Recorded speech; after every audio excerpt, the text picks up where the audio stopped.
Bismillahirrahmanirrahim. Assalamu alaikum dear students. I hope you all are fine and doing well. Today we are going to discuss, we are going to revise the entire chapter with the help of different activities and a mind map. So हम अपने lesson को start करते हैं एक activity के ज़रिए. यहाँ पर आपको दो pictures दिखाई गई हैं जिसमें litmus paper के color को दिखाया गया है. इन दोनों pictures को observe कीजिए and identify that which substance is acid and which substance is a base. Very good. Next हम मूव करते हैं. आपको यहाँ पर वेन डायग्राम दी गई है. इन प्रॉपर्टीज को ध्यान में रखते हुए, इनके कंसेप्ट को, अपनी नॉलेज को ध्यान में रखते हुए इन प्रॉपर्टीज को इस वेन डायग्राम के अंदर फिल कीजिए. Very good. नेक्स्ट हम मूव करते हैं अपनी डिफरेंट सब्सटेंसेस की तरफ. You have to identify that which one has salt, bitter और एनी अदर टेस्ट. सो इसकी इस टेबल को जल्दी से फिल कीजिए और मेंशन कीजिए कि कौन सी सब्सटेंस सॉल्ट टेस्ट रखती है, बिटर टेस्ट रखती है या फिर एनी अदर कोई भी दूसरा टेस्ट रखती है. Very good. नेक्स्ट हम मूव करते हैं अपनी एक और एक्टिविटी की तरफ. इस एक्टिविटी को सॉल्व करने के लिए आपको यहाँ पर एक स्केल दिया गया है जिसमें डिफरेंट आइटम्स दी गई हैं डिफरेंट पीएच लेवल के ऊपर. तो आप उसको देखिए और यहाँ पर लिखें कि कौन सी सब्सटेंस एसिड है और कौन सी सब्सटेंस बेस है. Very good. नेक्स्ट हम मूव करते हैं अपनी माइंड मैप की तरफ जिसमें हम अपने चैप्टर को रिवाइज करेंगे. सो डियर स्टूडेंट्स, हमने इस चैप्टर के अंदर 3 मोस्ट इंपॉर्टेंट सब्सटेंसेस को डिस्कस किया. फर्स्ट वन इज एसिड और बेस. अगर एसिड की बात करें तो हमने इसकी प्रॉपर्टीज में देखा कि acids have salt taste, they are corrosive and generally they are using chemical industries. और इसके एग्जांपल्स में हमने सल्फ्यूरिक एसिड, नाइट्रिक एसिड और हाइड्रोक्लोरिक एसिड को देखा. अगर डेली लाइफ एग्जांपल्स की बात करें तो हमने विनेगर को देखा. विनेगर के अलावा ऑरेंज जूस और बहुत सी ऐसी सब्सटेंसेस को देखा जिसके अंदर एसिड्स इस्तेमाल होते हैं.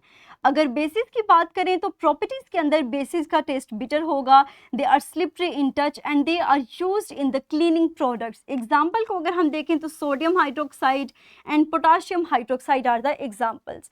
इसी तरह हमने एक थर्ड चीज़ को डिस्कस किया जो कि सोल्ट है. तो सोल्ट हमारे पास basically it is formed by the combination of acid and bases and it is a neutralized product that is formed as a result of reaction between two of them.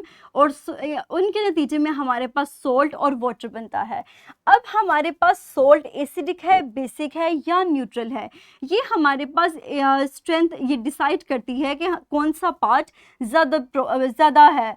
अगर हमारे पास acid strong होगा तो the strength of the salt is acidic. इसी तरह अगर हमारे पास base strong होगी तो सोल्ट हमारे पास बेसिक होगा. लेकिन अगर दोनों इक्वल स्ट्रेंथ के होंगे तो द सोल्ट इज न्यूट्रल. और सोल्ट के अंदर हमारे पास दोनों पार्ट्स होते हैं, मेटेलिक पार्ट भी एंड नॉन मेटेलिक पार्ट भी. जिसको हमने कहा कि बेस हमारे पास मेटेलिक पार्ट राइस बनाती है जबकि acid gives rise to the non metallic part. इसी तरह हमने देखा कि हमारे पास ऐसी सब्सटेंसेस जो कि एसिडिटी और बेसिसिटी को आइडेंटिफाई करने के काम आती हैं, these are known as indicators. हमारे पास बहुत से नेचुरल इंडिकेटर्स भी होते हैं, बहुत से केमिकली मैन्युफैक्चर्ड इंडिकेटर्स भी होते हैं जो कि लेबोरेटरीज में इस्तेमाल होते हैं.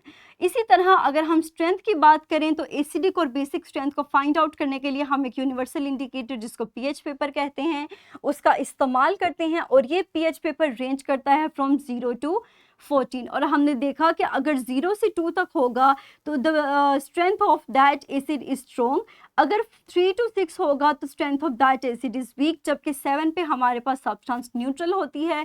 इसी तरह 8 से लेकर 11 तक the alkali is weak whereas from 12 to 14 the alkali is strong. तो इस तरह से हमने डिस्कस किया था अपने तमाम कंसेप्ट्स को और इनको हमने हर लेक्चर के अंदर प्रॉपर डिटेल से डिस्कस किया. So that's all about today's lesson. मुझे उम्मीद है कि इस माइंड मैप के जरिए आपको वो तमाम कंसेप्ट्स रिवाइज हो चुके होंगे जो हमने अपने लेक्चर्स के अंदर डिस्कस किए हैं. सो डियर स्टूडेंट्स, अगले लेसन के अंदर हम अपने नेक्स्ट चैप्टर को डिस्कस करेंगे that is chapter number 8 and it is about force and pressure.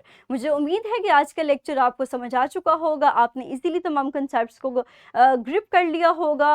तो इंशाल्लाह अगले लेसन के अंदर हम अपने न्यू चैप्टर को स्टार्ट करेंगे. तब तक के लिए अपना ख्याल रखिएगा. Thank you very much and Allah.